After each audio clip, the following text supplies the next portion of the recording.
I'm going to call to order this meeting of the Harbor Shellfish Advisory Board, February 19th, 2019. I'd like to announce we're being recorded. We're streamed on YouTube. If you'd like to speak, please use the microphone. Do we have an approval of the agenda? Second. Mr. Chairman, if I may just add, if I could have a minute to speak on scientists doing investigations of Nantucket at one point.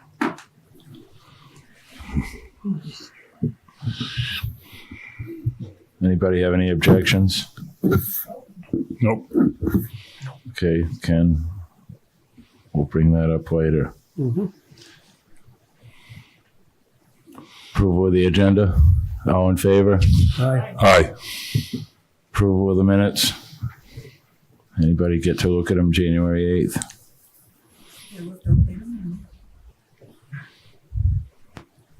Motion to approve? Second? Second. All in favor? Aye. The reminder that there are 3 seats open. The deadline's today. And as far as write-in candidates go, if we need to have some, I'm not sure who's pulled any papers since the newspaper came out. So I have, Mr. Chairman, a clarification. okay. I went to the selectman's office and spoke with the assistant town manager, Greg Tivnan. He said as long as we have a quorum of still serving members going forward, that we still exist. So if we don't field enough candidates, but the 4 of us are still here, as long as we have a quorum, we still meet, and then the next year comes around and you have another election. Greg also seemed to think that because Bill Blount no longer lives here, he can't serve on the board. He would have to resign. And that we can serve, we can have the board. In other words, we don't have to fill out all the seats. He was unsure about whether people could be appointed or not. So I would think that they'd be able to, but I don't know. So maybe Dave will enlighten us when he speaks. Okay. Thank you, Peter. So our location will change for March 5th? Yeah, I haven't got it set up yet, but hopefully it'll be over there at the conference room in 2 fairgrounds. Okay. I will notify everybody that needs to know. Rain Department report, not seeing Sheila. Jeff, we'll move on to natural resources if we could. Sure. I'll get up here, everyone.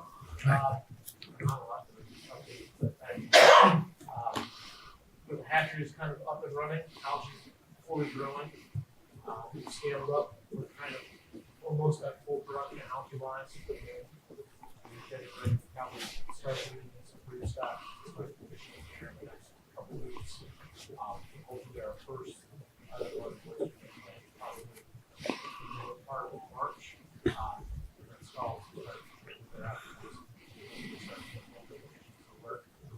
Full speed ahead there. I think the better piece of news is that our new water quality person will bring to the next meeting.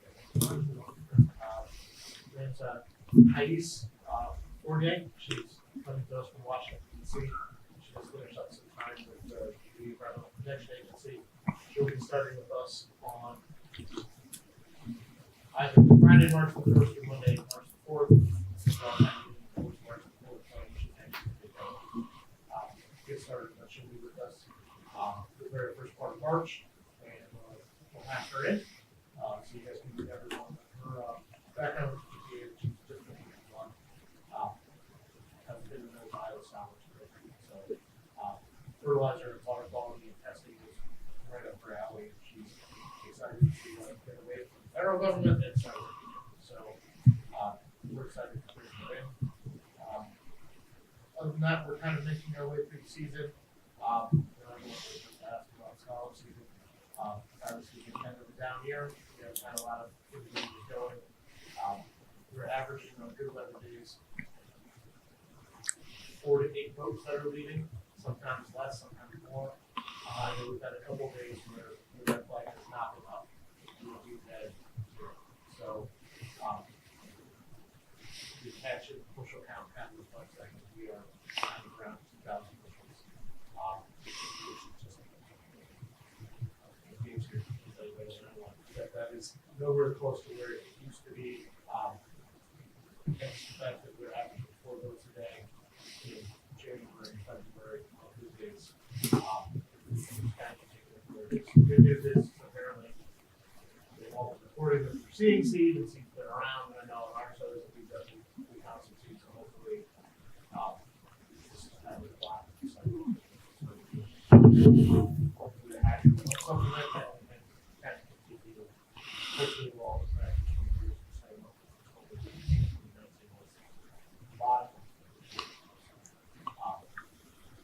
that's kind of where we're at.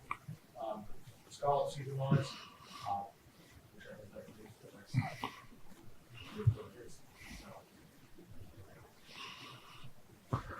Any water quality testing reports back from the season? Water quality testing that we do, we just had the individual fisheries out there, shellfish sanitation surveys. We do bulk of our surveys with them in the summer and in the fall. But they rotate intermonths on kind of a 3-year basis. Because we have to sample at least once every month of the year, every 3 years, for our service. So they can sample for their February run of the on track. So in or out, our regular water samples can start. So we don't for our nutrient or compliance, which is kind of right up schedule. The only other stuff that's coming soon. We got some of our initial samples back off the constructed oyster shell. Some of the back in vertebrate sampling. We got the draft report on. So, which is kind of skinny. It's like you get one some of those higher than we expected. I don't know this.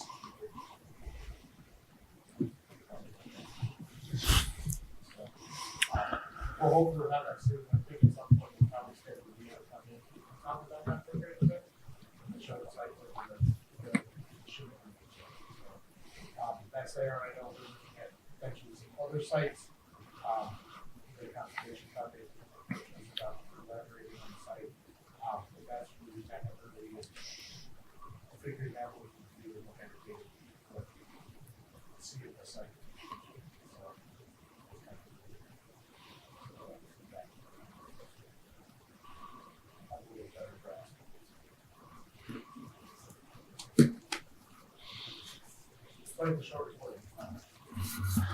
Well, I was kind of concerned, unless it slipped my mind, we hadn't heard anything from the previous season, or have we? Like, what has any special reports on what the SONs have read, the units that have been deployed? We have the collection. I know people had planned to have come in to obviously. We're not going to happen. We'll probably we've had them started last year, but we started to very good at I think those kind of showed what we expected and showing under certain conditions a lot of events, which I think was not surprising. Some of the background information better than expected in a couple of spots versus others. So I think it's all things where I think we all kind of knew that areas like the head of the harbor having some issues with some of the shallow water up there, especially having issues with oxygen. We're starting to see people signaling back here and there. We're able to model that a little bit better. I think what we really hope to get from the science is a better idea of what's really happening, but then also as we are playing in our program, we're looking at things like multiple releases of shellfish performance or pushing we got from ocean growers, being able to better forecast when those events may be occurring and trying to avoid those. Or also using those to try to forecast if we might potentially have a harmful outcome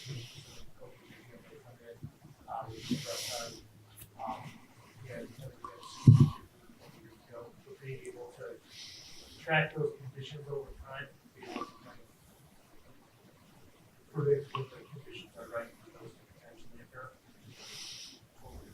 But to try to get a better angle on that, so those guys know it's a good idea to put the words forward, move them to a different site, some impact later, they're smaller individuals that are more susceptible to problems. Or in our case, we could be deploying larvae or scheduled to release things.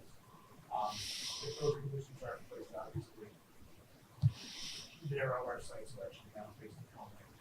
So, it's kind of what we're hoping to get from those. But that's what we're collecting those back out this year again. So, I think probably next year after we get the second full year of use on those, maybe we can expand that into a couple of different spots outside of probably including Nantucket. I know we talked for a long time about with that, so we can a couple of the great ones, potentially start tracking what's going on there.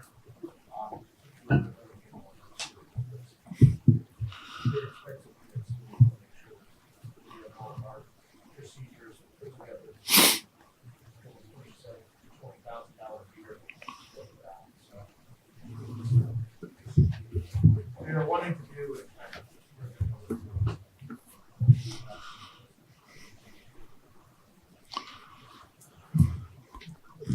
A while back, Jeff, there was an article in the newspaper about a restructuring at Natural Resources.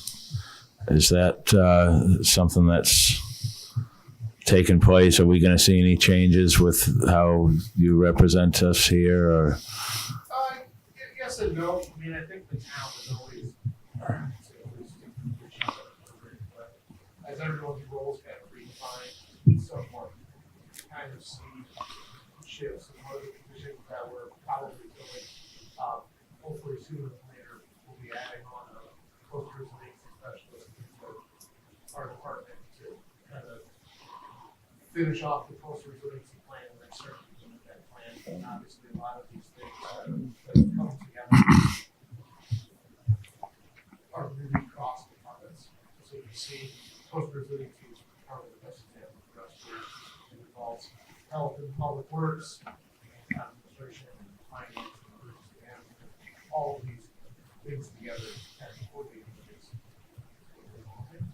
So having people in place to do that, but that also comes with helping people redefine what they're doing in their own job. So one person will still be doing regular client sampling, TMDLs, and developing those things, but I really think you're starting to see the town moving a lot into actually having actionable items as part of their plans and collaborating to have things that we're looking at.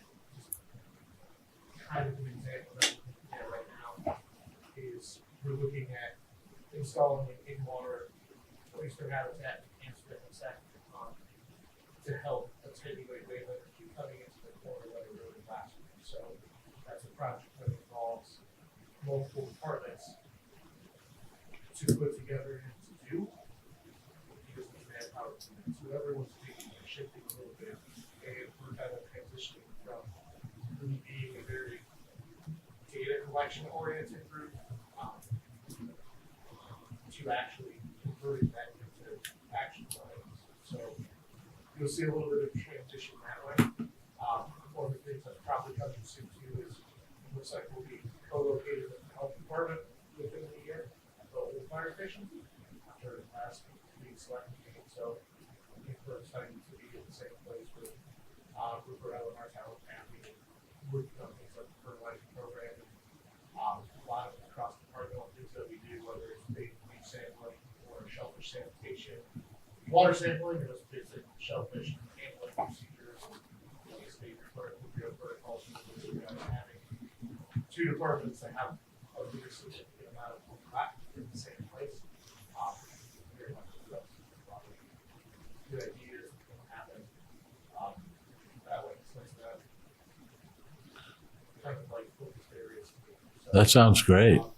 all that's coming. I don't know how fast it's going to take place. Obviously, that building's going to get finished, and those guys got to leave. Then, similar to the other building, but it looks like we'll probably both be located I'm hopeful by the end of the year, but I'm sure we'll find a way to make it happen.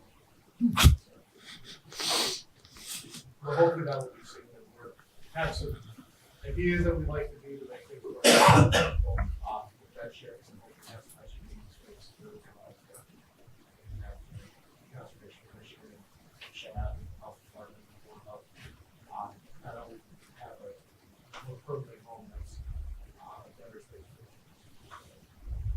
if they're kind of hopefully so. Any comments on the dredging project being complete at Pulpus Harbor and yeah, have heard of any more that could be in the pipeline? And do you know of anything about Chuck Larson being replaced? Did he leave in February or? No, Chuck is still actively working for the town, finishing some of these things up. I think a lot of these things that came out of the staffing study, some of the things we're talking about, one of the good ideas that came forward was that they recommended that creating a new assistant town manager position that was focused just on the project management of the town. And Julie brought it to having someone that's really the head of the state for all of that. We believe in this for a long time. That's something where solution to the case would be a long time.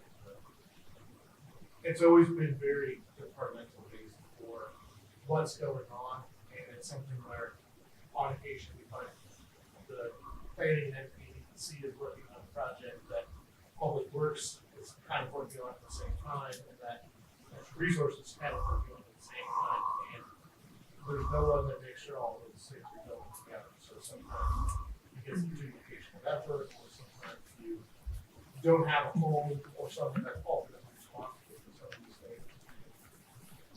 I think having someone that's really focused on something where, and it's probably a long time coming, but hopefully it will avoid this in the future where plans expiring or action items that are plans that are getting completed that someone really would want to call down and say, hey Jeff, what's going on with the Nantucket TMDL model reports? What happened there? We need to update everybody. So someone that's there kind of fully feet to the fire. So hopefully that will continue. That will probably be included in at least the last budget. Hopefully it's how we do that position being created. So hopefully that will go through that position. Will be filled with that position. But also have a little bit more history behind just a interesting title of strategic projects manager that we have. So hopefully that will be. So I think it's great restructure.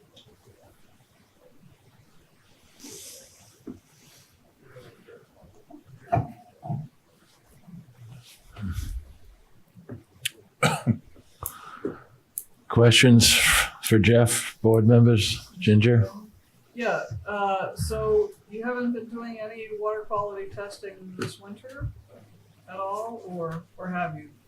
No, we've been doing our regular shellfish sanitation sampling, but we don't do, we do not do our regular TMDL sampling. As a policy, you just don't do it during the winter, is that the deal, or? No, so we don't, in the program that SMAC puts together for us to meet our regulatory goals, compliance, only really focuses on spring, summer, and fall. And that's pretty consistent for the way we do that sampling. Really, nothing bad's growing right now. Uh-huh. So, today I was told that, Mariah Mitchell aquarium guy went to change the water and he took it from Nantucket and 3 of the fish died with no, nothing that he could pinpoint that would have been a problem. That all of the conditions were appropriate. He took the water from a different place. So, No, man, I'm happy to talk to Jack and see what. I told him to call you, but I And just, we can talk to him, and we've had that happen. I feel like once or twice a year, we get a call where someone someone changes water, and things like that happen, usually things where they're not checking temperatures without having thermal issues. Well, he checked the temperature, he did all the other things. Yeah, I'm happy to talk to him and see if we can puzzle it out, but we're typically not sampling outside of our regular sanitary sampling. Sanitary is for people with bacteria that are there. So we're not typically seeing. I'm not concerned this time of year. We do kind of respond to events if they come up. So it's not the time of year to do that. Thanks. Anyone else? Questions for Jeff? I'm all set. Ken? Public comment on natural resources? Dave? Yeah, a couple of things.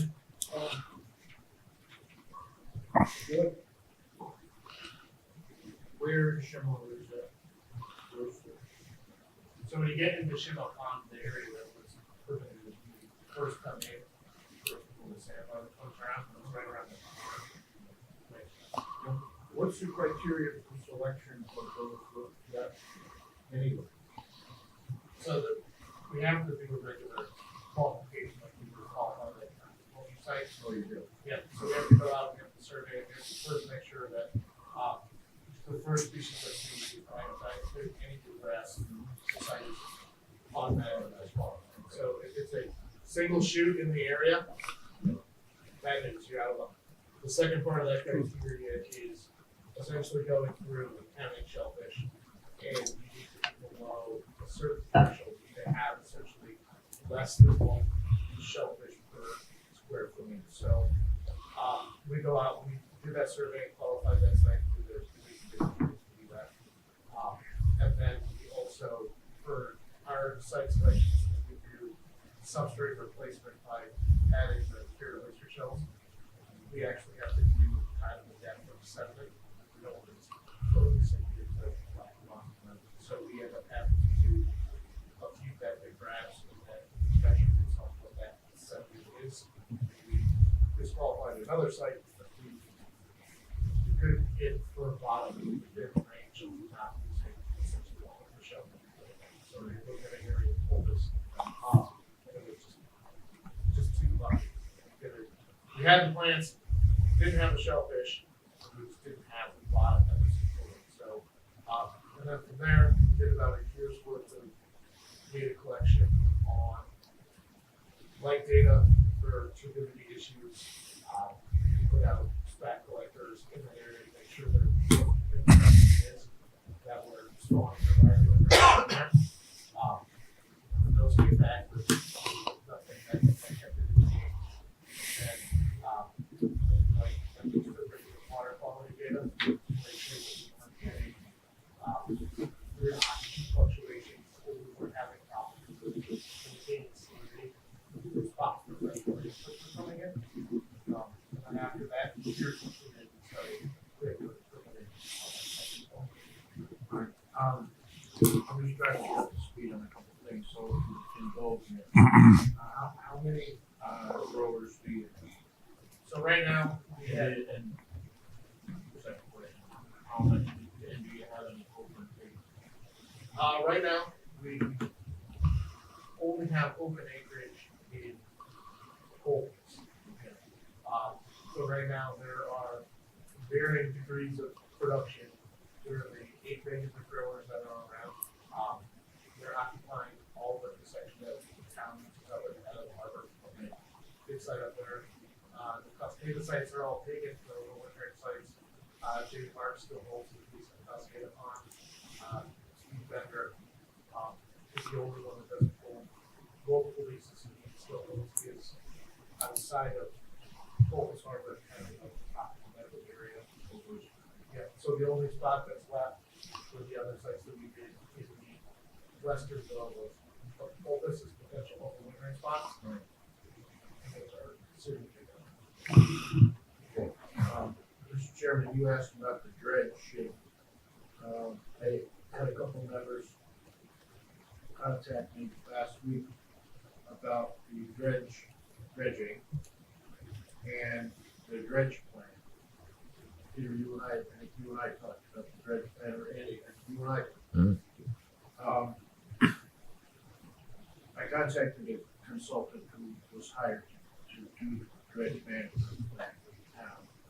And they completed their field work, and their report should be due this spring.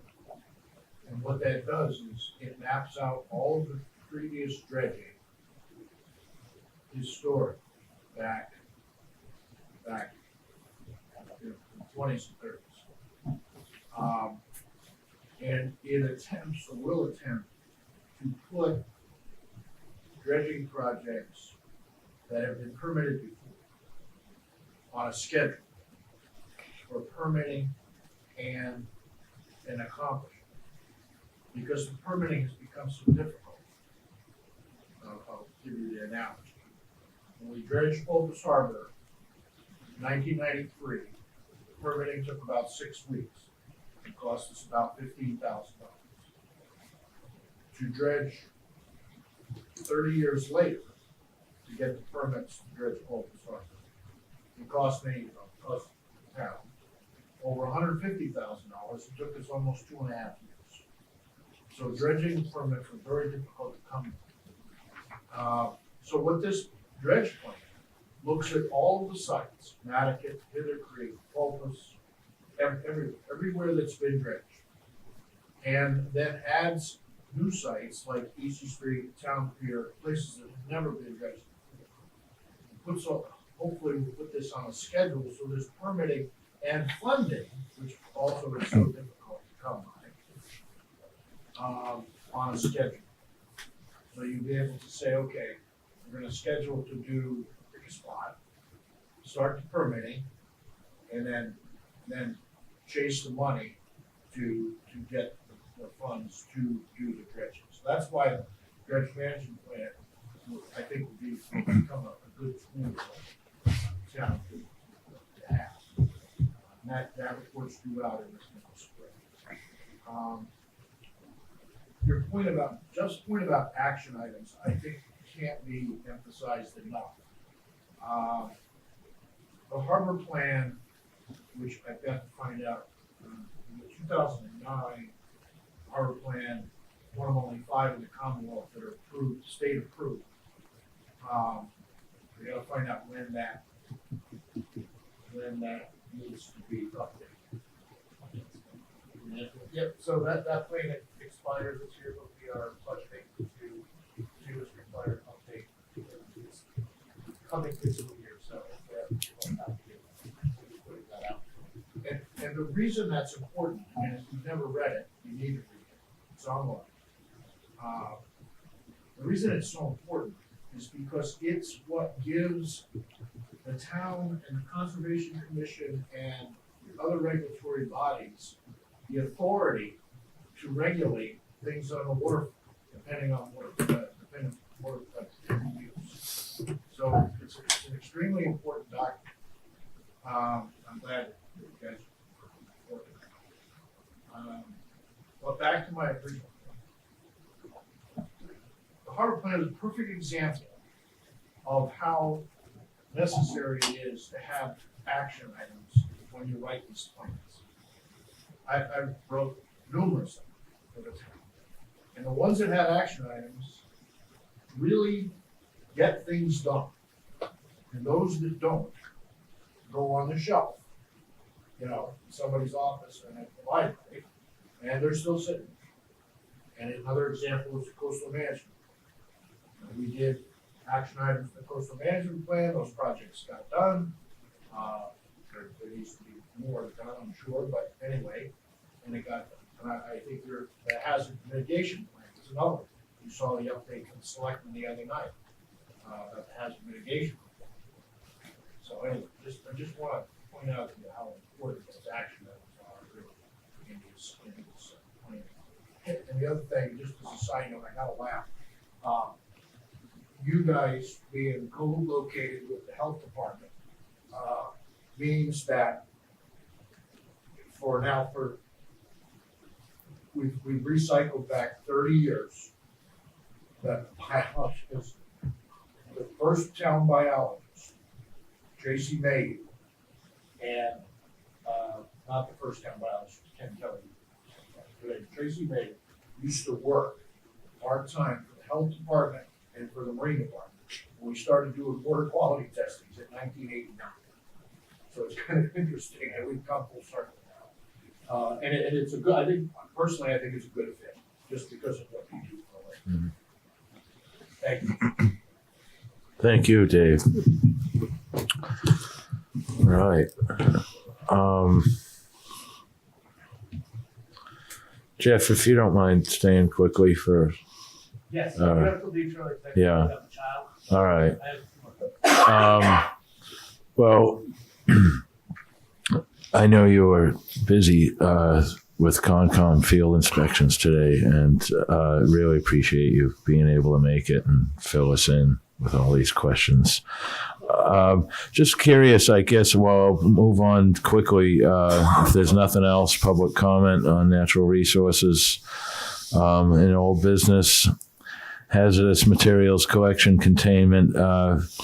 Fritz and myself met with Roberto and Andrew Vorse, and a new building inspector has come to work for us, and I have not heard back yet from Andrew Vorse. He was going to speak with the new building inspector about working on having a separate containment facility or container for hazardous waste at job sites.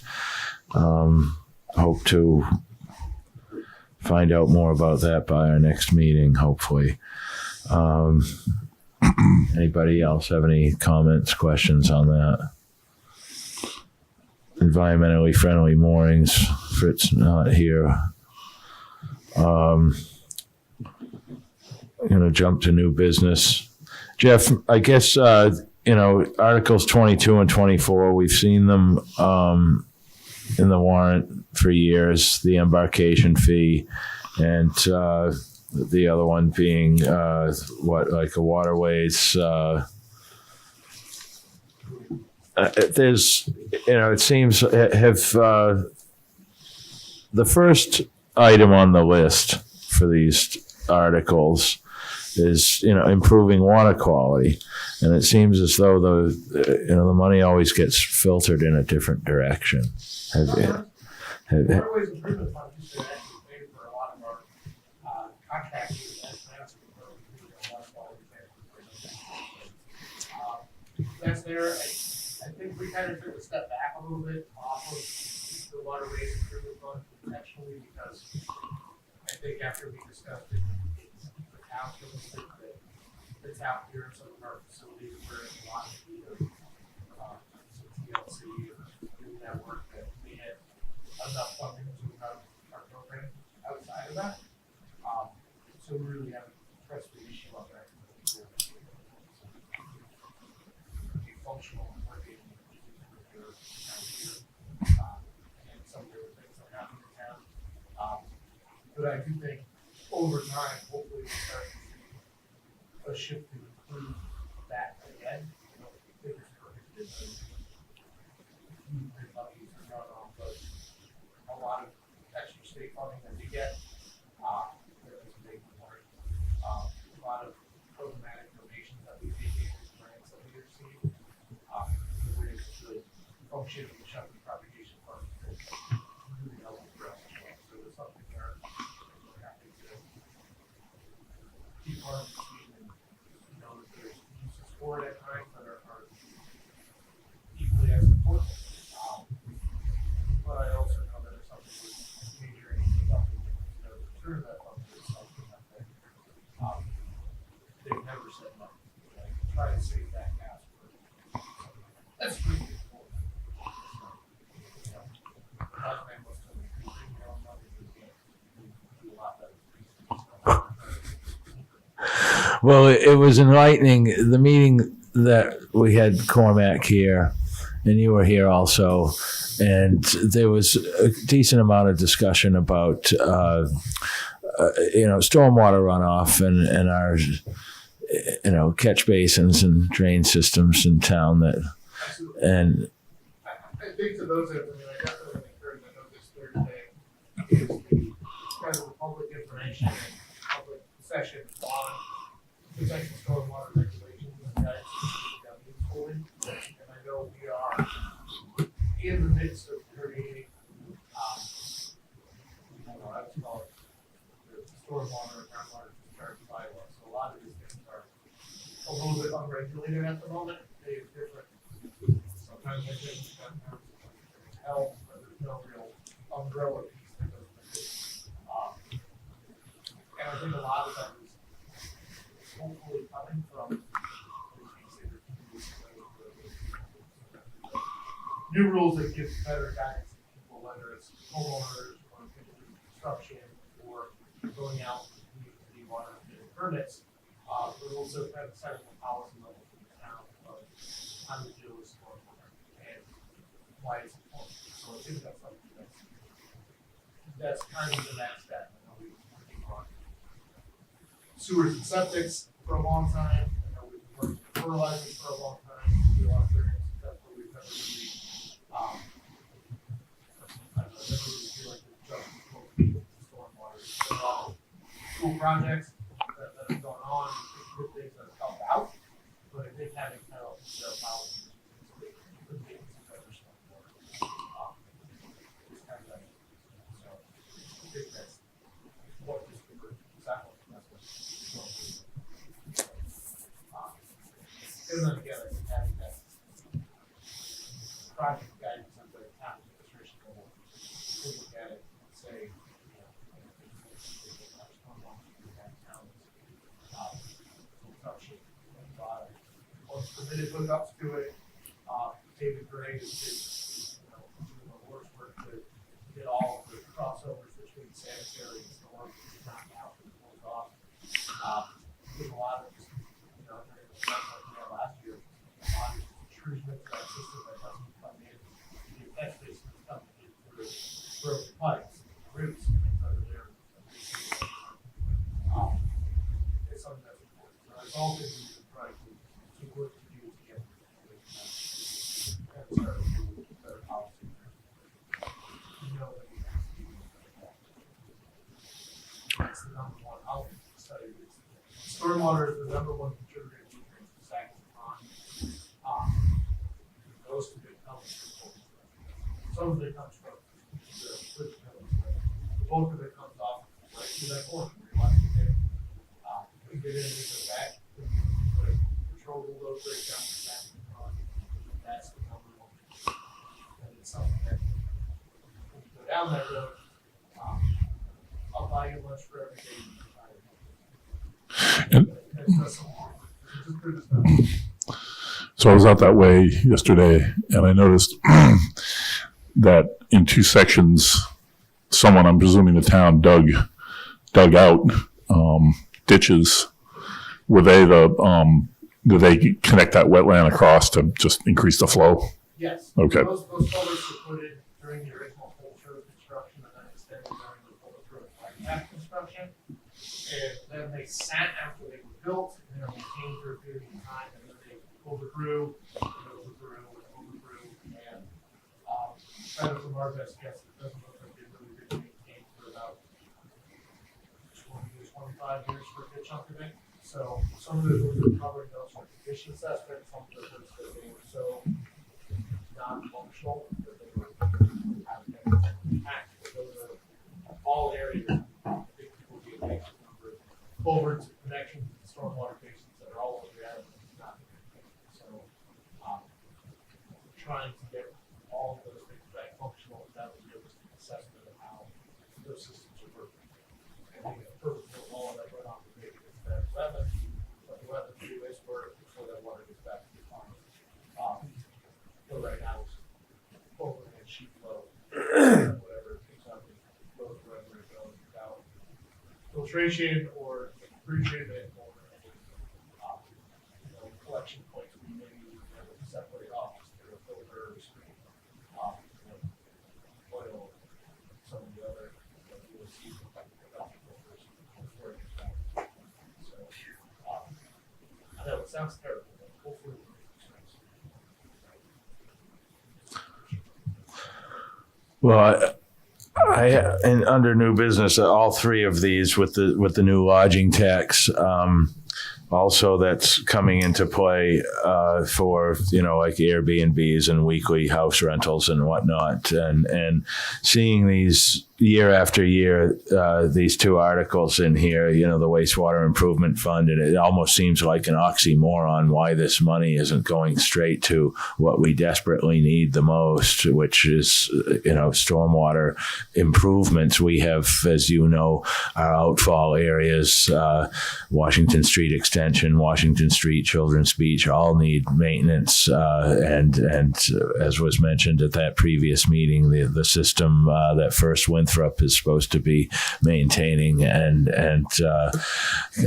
kind of. I totally agree, and I think the one thing that is those two articles will always be important because those funds are required to be appropriated through town meeting. You have to check and balance on how all those revolvers and some of these things work.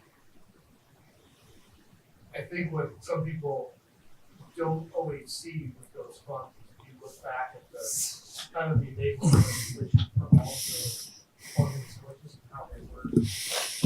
Some of the missions for some of those funds are extremely broad for what they can and cannot be used for. Some of them are really restricted on what they can and cannot be used for. And so I guess if you have questions about those specifically, the waterways improvement fund is extremely broad, but it's also what pays for sometimes studies into dredging, aid for navigation, town meter, water quality, pump out pumps. There's not a federal program for it, or pay off this. Town meter farm. Sometimes all those things go together, and there's a limit to what that fund can bear out year to year. There's a lot of hands that could be jobs and different things. It's difficult, like with revolvers, especially what makes revolvers difficult is as they get into fights, especially, right?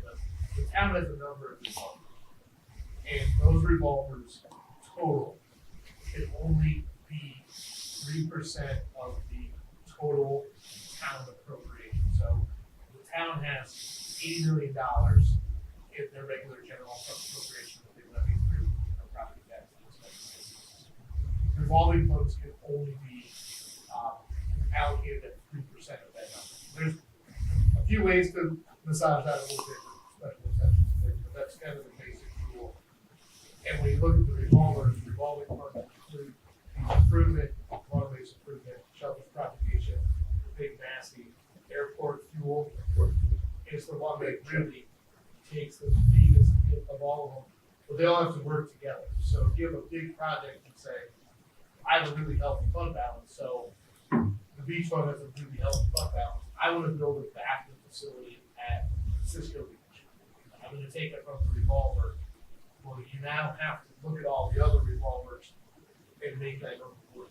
And that's what makes revolvers kind of tricky to deal with. So that's why you never see from a lot of really big appropriations come out of it, because the airport fuel is such a positive.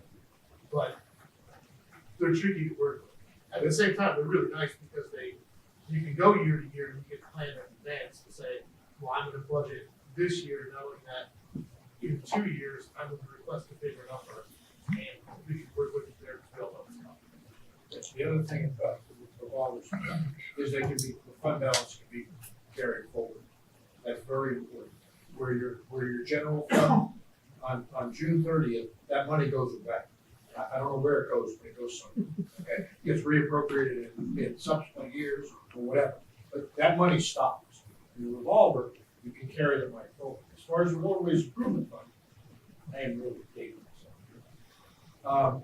Having got that legislation enacted, it was purposely written the way it's written, so it can be broad. We never knew 30 years ago that it would have that kind of an impact. We hoped that it did, but it's really broad. And water quality is very important. Dredging is in there, like Jeff says, it's kind of a go-to fund. You want to try to get something done. And we also got legislation passed 10 years ago to put the mooring money in there. mooring money used to go into general fund, and you never saw a dime of it. Now, all the mooring money and the mooring contract money, for the rail mooring, goes into that fund. So it's a significant number, but it's limited. It gets limited because of the airport fuel revolver is so big that it makes up such a large percentage of that 3%. It makes it tough, but wastewater. Yeah, but water, They'll have to work together. yeah, they have to work. They can't exceed that certain 3%. Probably way more. Yeah. Yeah. Sorry. That's what we thought. I simply want to attach some money to a request to have more focus on our stormwater runoff and The good news, I think, is as soon as the two kind of big town plans that are going on right now come to fruition, so once the hazard mitigation plan is adopted, and once the coastal resiliency plan is adopted, both of those plans have pretty significant goals related to stormwater and flood management. And I think large scale general fund capital budgeting for those kind of projects would be much easier and simpler. And when everyone sits down to fight over their slice of the pie, to say, well, I can accomplish 6 goals from 3 plans, if you can't accomplish any, if we use the right of today. So you have all of those things now. thanks, Jeff. No problem. There's nothing else I do have to see. Please. Thank you, Jeff. Yeah, thank you. Unless anybody else had any questions, all good. Any other comments on any of the 3 articles in new business, board members? I did speak on our behalf at the select board meeting requesting that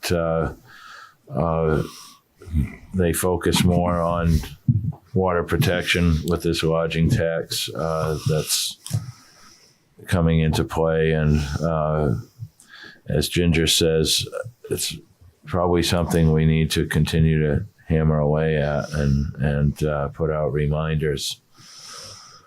So hopefully some headway is made in the direction of,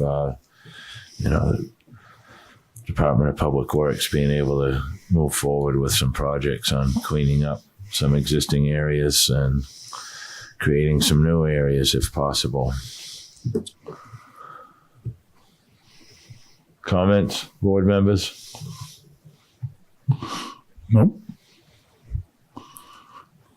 Public questions and comment on previous new business? Items for next meeting, any thoughts?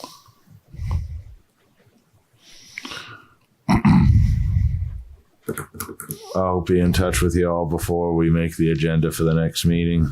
Mr. Chairman, I'm sorry, I was asleep at the switch here.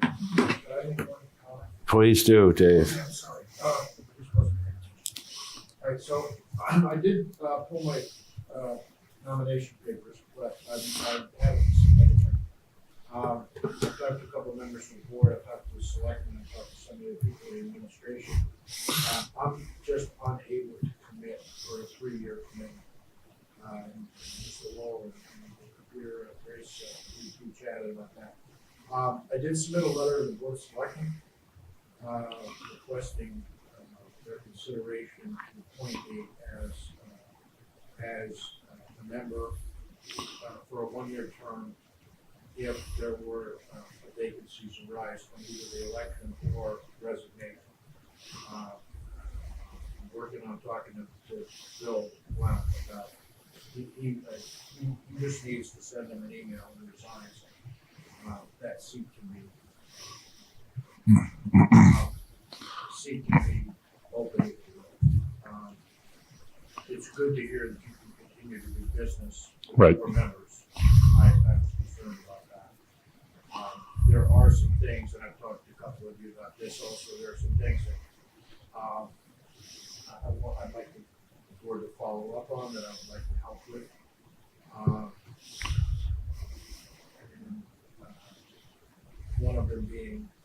chapter 91 compliance with Board of Health Commissions. The emergency fallout and program facilities and shellfish regulations. Just a couple of things that I'd like to be involved in. And what I would like, and I offered this to the chairman, is I'd like to be used as a resource. If you have a question, you don't have the time to research something, and you need something fairly out, I'd be more than willing to do that. I know we're most skilled, very, after 30 years, working with these guys. Good luck.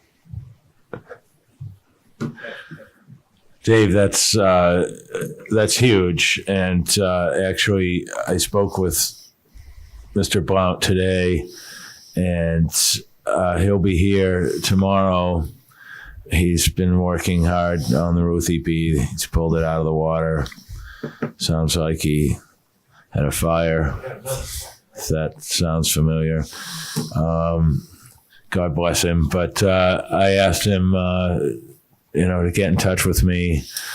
We're going to sit by the wood stove in my shop tomorrow and chat a little bit. So we'll see what comes from that, and make it a little more clear to him that if he has certainly moved and changed his residency, then it's his best interest to resign, I'm afraid, and as much as we miss him.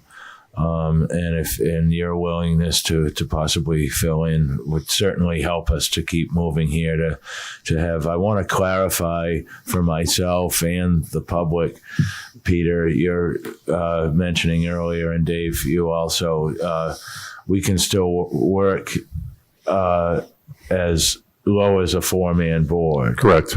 Okay.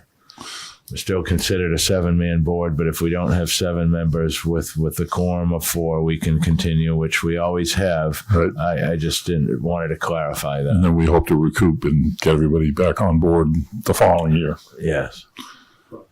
I had a question though, Dave. When you talk to town administration and select board members, did they say anything about having to advertise for people who wanted to be appointed to that spot? I mean, I didn't ask that question. because it would seem to me that that's the procedure to give everybody a fair crack at it. Can I ask a question for you, Mr. Chairman? Were you appointed? No, I pulled papers at the 11th hour and was elected. Oh, I see. Okay. I thought, for some reason, I thought you had been. I just, Initially, I was appointed to the Conservation Commission back in 2000, oh, I see. but there was an empty slot, and the selectmen appointed me then. I just haven't dealt with boards and commissions for a long time. It's very difficult to do business with only 4 members, because then if some member doesn't show up, then you're up against a quorum every time, and you can't do your business. And that's why I wrote the letter that I did, just to give them some flexibility if they see fit. I could, help out. But are you, sir? Are you done? I'm done. You're done. That's complicated. Well, But- it always is. But in listening to you, I think that you have the wealth of knowledge and experience. It was just As you said, the skeletons in the closet, which for me, I didn't have. I mean, I could not navigate my way through understanding why you don't prioritize environmental things. I mean, Right. water quality to me does not seem to be something I would want in a revolver. I would want a fund that was directed to water quality. I tell you, And I had a nickel for every time I said that water quality testing should be a standalone line item in the general fund budget.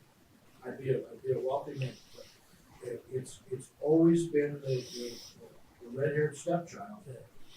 And I think, having said that, having fought those money battles for a long, long time, having said that, and the natural resource director, who worked with me for many years, said it tonight. We're too good at finding other sources. We've always been too good at that.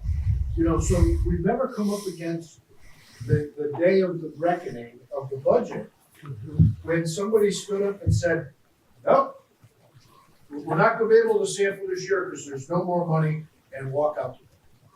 We've never done that. We've always found the money, be it with the Waterways Improvement Fund, or we wrote some grants, or we got some state funding. We've always been too good at that. And I've said for years, I have to stand alone. I mean, to me, Andy and I have talked, Mr. Chairman and I have talked about this, and that's the fact that it seems to me the community and the business community of that just doesn't understand the significance of this whole water quality issue. I mean, here you have a Chamber of Commerce who just hasn't internalized the idea that if your harbor goes, your whole tourist business goes away. And that's never talked about in that way. And to me, that's really very disturbing. I mean, you love this place, you have a business here, but you don't understand that it's totally based on your environment. And it gets to the tipping point, the whole thing just falls apart, and then your commerce is gone. You know, Chair and I discussed this earlier this week or last week. There's no reclamation if it gets destroyed. There's no timely reclamation. New Bedford Harbor is a perfect example. You just can't recover from that. And economically, and socially, and politically, and globally, you can't recover from it. You know, when the headlines read Nantucket Harbor polluted, where you can't swim, where the yacht clubs can't put out their children's programs, that's it. You're done. you can't come back from that. Not easily. But anyway. Well, that's been I offer up to help out in the CFO. Well- I'm leaving tomorrow to go to Truck Carolina. Well, Dave, I wish I knew more. I did it myself, not the past election, but when I got on 4 years ago, myself and Ken Gullickson did write-in campaigns because Mr. Brace had put a plea out in a letter to the editor, and I personally can't remember the process, but it was fairly simple. Only got 160 votes, but there were 2 seats nobody was running for them. And it went fairly simply. I didn't even go down and get sworn in. Nobody reminded me to do so, but since then I've done that. But Dave, your accessibility will simply be awesome here. And Joe, you'll be missed tremendously. I mean, I really feel this board needs we're going to work harder on being a voice for the environment and a constant reminder in the ear to the select board that just what you said is how I think we all feel, and we all talk about it in a lot of places, but the biggest word said tonight is action. And it's we need to get the money where the mouth is and implement some action. And they say the same thing at the Shellfish Association. The president, when he's running the meeting, he's like, we need a call to action. And to me, that sounds, aggressive. But it's what we need to be. So hopefully, I also like how Matt Fee put it. We need to be going before when somebody's making a suggestion to the board. It needs to be well thought out. The plan needs to be spelled out so that they have something solid to move forward with. Not having, I's dotted, T's crossed. And it came up over the suggestion of the town of Nantucket buying the Nantucket Inn. And there's just too many variables that the select board doesn't know about yet. What's it cost to renovate hotel rooms into, living units? So before we come out and jump out with suggestions, like Jeff said, having the money attached to it already is going to help it move along faster. And that's why I'm trying to connect this money with what we all feel is screaming for attention. I take a walk in that wetland at work across from Sale Seafood, and what a disgrace it is. Nobody's been in there to clean up for years, and who's responsible for it? Should the clean team be in there? I mean, God bless them for being volunteers and doing this so often, but we need a section of a department that is focused on storm drains and their maintenance on a weekly basis, year round. We literally built that. I remember, yeah. And it treats all the stormwater from up Union Street. Pleasant down Street. Orange Street, Yeah. That's amazing. It was designed to treat that stormwater. Mm-hmm. But as I was down there myself. I signed the permit when that came from the Concom. Yep. We got the money to build it, and it's a great way to do things. Sure. But you're right. It's not being maintained. Was that the one that Agreed Harbor was supposed to be taken care of? Yep. Which is one of the things. Oh, I thought that's that- on my agenda. Okay, I thought that was reviewed and that they were given praise for taking care of that so well not that long ago. But There's an enormous storm water treatment. I don't want to say facility, but stormwater treatment system underneath the town parking lot.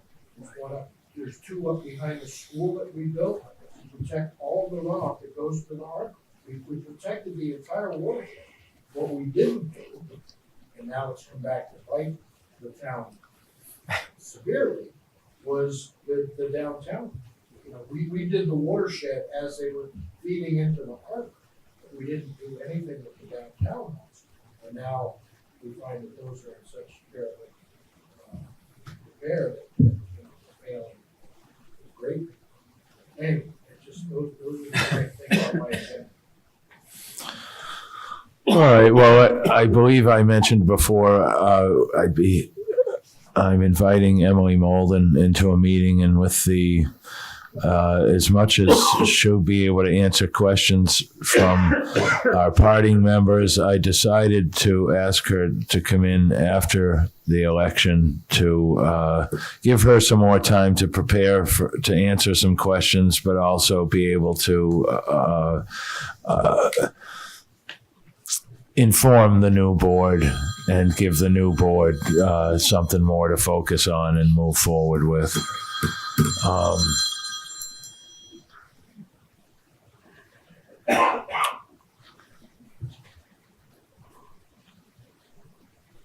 If there isn't anything else, I'll entertain a motion to adjourn. Peter. I want to say that if it looks like this gentleman here, Tom, can you say your name? Sidlowski. Okay. This gentleman here he turned in his papers. And I heard a rumor that Sean Cabral took out papers. I heard that at the town clerk's office. I'm hoping I hope we have two candidates, but that still leaves two openings, or three openings. And there, we can still No, two. we can still shill for write-ins. And they didn't have the information for me at the town clerk's office because they were busy, but there is a deadline for write-in candidates to come in and say they're going to do it so that they can actually be on. Anyway, so we'll find out what that is, and then maybe another letter to the editor, or Peter, would you do that? Yeah. Please? But Dave, you should find out for your own preservation, and hopefully getting you on the board, you should find out from the town if you can be appointed, because But when I turned in that letter this morning, it seemed that I could be, but again, somebody's gonna have to. right, we should know. I mean, by the next meeting, we should have a clear sense of who's One way or the other, I'm gonna be sitting in a seat in this room, trying to help. right. Good. I mean, you could. There'll be, yeah. So you could write your name in, So But I think the problem with writing is it would still be for a 3-year seat. yeah, but you don't. I mean, I know it's not the way you'd like to go, but you could always resign. I know, I know you don't want to do that, but It goes against, all my Yeah. principles, but right, you don't want to be like, And that's why I couldn't commit 100% for 3 years. No, Bill, You- Dave, if that transition works better for you, I'll be talking with Bill tomorrow, and if the select board is capable of appointing to fill a seat that's been resigned, then that's great. All right. Thank you, Dave. Joe, did you have something you wanted to add? Please. No, I'm good. No. yeah, Ken, Ginger. Dave, you don't want to. Finish up with what I talked about at the beginning of the meeting. Just a Yes, a brief statement Mhm. that I mentioned in the past that Emily Mullen said that there was work being done by Mariah Mitchell out in Nantucket with the scallops. And what it came out to is I met Valerie Hall, who was a science teacher here on the island. And she is associated with Mariah Mitchell. And she says that she was looking for funding to investigate how in the past there were reports that there were abundant amount of scallops in the Nantucket Harbor, and that they had decreased over the years. And she wanted to research of why they were why that happened. So and she was looking for funding for that. But I wanted to bring that up to clarify what I said in the past. So as it is now, she's looking for funds because she does want to do research. That's pretty much all I want to say. Okay. Thanks, Ken. Mhm. Joe? Chairman, Yes, please. Looking at it simplistically, being a casual observer of Nantucket Harbor over 30 years, the bottom along the neck looks so different than it looked 10 years ago, 20 years ago, 30 years ago. Inside or out? I'm sorry. On the harbor side or the Hill On Creek the side? neck, along the neck. On the outside. Right, yeah. No, that's the inside part, I would think, as you're coming out of Hiller Creek. Right, okay. That used to have this abundant, lush eelgrass 30 years ago. Now, there are giant patches missing. The bottom is murky. And when you push your rake through it the first day, I wasn't going to eat the scallops. They were full of this black stuff. I mean, there was this overgrowth of something that had been green at one point and then died. Something in the harbor is amiss. Eelgrass is the canary in the coal mine for the harbor. It dies, something's wrong. My boat gets brown every year. By the end of the season, there's a 6-inch line that was not there 20 years ago. Something is inherently wrong with the health of the harbor. What is it? That's a basic question. We keep running around looking for replanting eelgrass or killing green crab. Something is wrong with the water. It's not horrible, but it's doing something to the scallops. On the other hand, the quahogs are doing great. As you go further out. So there's something going on, and I mean, we keep dancing around the issue. It's the health of the water. Period, end quote. Mr. Chairman, Yeah. may I make an observation? Please, Ginger, if Well, Joe. one of the big changes is that Esther Island is no longer an island. And so Nantucket Harbor no longer goes in and out through, you have to go all the way down to the end of Smith's instead of right there at the end of Nantucket Road. There was for a long time, quite a deep channel. Right. So The flush. well, it's just that the tides between the Sound and the ocean were a little more synchronized. And now Richard Limeburner, who retired oceanographer, put up the tide gauges, and they're 3 hours out of sync, with Whale Point being halfway in between. One, not to belabor that, but one of the issues that has changed for your 30 years is that the last time that channel and Hither Creek was dredged was 1984. I was still on the Coast Guard, guys. Yeah, that was lifetime. It was 1984. So that channel, that flushing in and out of Hither Creek, to Ginger's point, that water's got to come out of Hither Creek and go all the way through a substandard channel now, and then it gets dispersed over the flats area because the channel winds around and goes. So there's no. It's very similar to the head of the harbor, with the residency zone. The water stays up there for a long period of time before it ever gets exchanged. Although I've heard that the residency time has been decreased. I don't want to say significantly, but it's been decreased some by the reconstruction of the jetties because we've increased the flushing of the tide in and out. But there's no jetties in that. No, So that water just runs out over the middle ground there and just kind of dissipates and eventually gets out to, Nantucket Sound and the Atlantic Ocean. and the flush is in fact slower. No. I mean, there's no doubt about that. So could dredging improve that? Well, I think it would improve that. I think it would improve that channel, and if you improve that channel, then possibly you will improve that connector of getting the good clean water in and getting the bad water. Because it's true. I mean, the flat in there has gotten bigger. Sure. And it's definitely shallower along Esther Island, going towards the point. So all that it just keeps slowing down. But there's also some other thing. I would think there's some other things going on.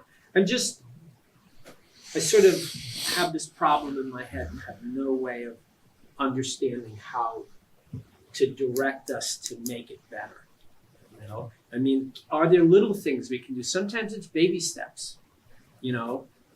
Things to mitigate specific issues. But, I look at that house that's going on at the end of Veal Point Road right now that's going to have this lush green lawn coming right down to the harbor. And that the amount of phosphate that's going to be phosphate and nitrogen coming off of that lawn is just going to add to the disaster. We keep allowing these little things to happen. And to me, that's hard. I should stop this. Well, we all agree the subject's being danced around.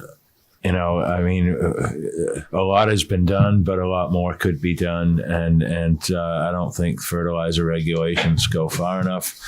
And really, why do we even need it to come over here to this island? And why can't we be using simply natural products of some sort? But the demand for the green lawn has become so popular that we're kicking ourselves over it, and then we've got the amount that goes into the landfill today versus what went in 2 years ago. I mean, Ginger mentioned, back when it was Esther's Island, we had some more circulation there. Well, Esther's Island was only an island since Hurricane Esther came through in 1959. Before that, Smith's Point went right beyond Tuckernuck. And things in the 40s and 50s, I hear, were pretty healthy. They were shoveling scallops into grain bags with coal shovels off of catboats. Our impact here is great, and this is why it has become so much greater than it was in the 40s and 50s and 60s, that now that the impact is so large, we've really have not worked infrastructure together with what's impacting the infrastructure. So